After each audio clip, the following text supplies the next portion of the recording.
अधिवेशन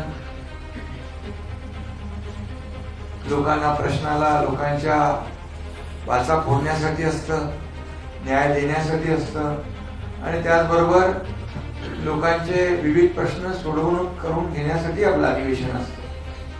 परंतु विरोधी पक्ष सातत्याने या ठिकाणी आपण पाहिलं आहे की चहापानाचं ते जाऊ द्या, परंतु सभागृहामध्ये जेव्हा चर्चा असते त्यावेळेस सभागृहातल्या चर्चेमध्ये भाग न घेता फक्त राजकारण करण्यामध्ये ते वेळ घालवतात. आता मराठी भाषेच्या बाबतीमध्ये त्यांनी जे काही जो स्टँड घेतलाय त्या बाबतीमध्ये माननीय मुख्यमंत्री महोदयांनी सविस्तर त्याच्यावर सांगितलंय.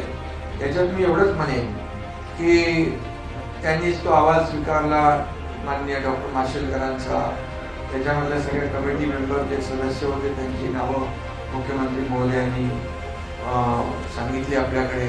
त्यातले कोण कोण म्हणजे मी कोणावर असं टीका करू इच्छित नाही, पण काही नावं जी घेतली त्या नावांच्या बद्दल आपल्यालाही माहिती आहे आणि म्हणून तो अहवाल स्वीकारला, त्याला मान्यताही दिली कॅबिनेटमध्ये.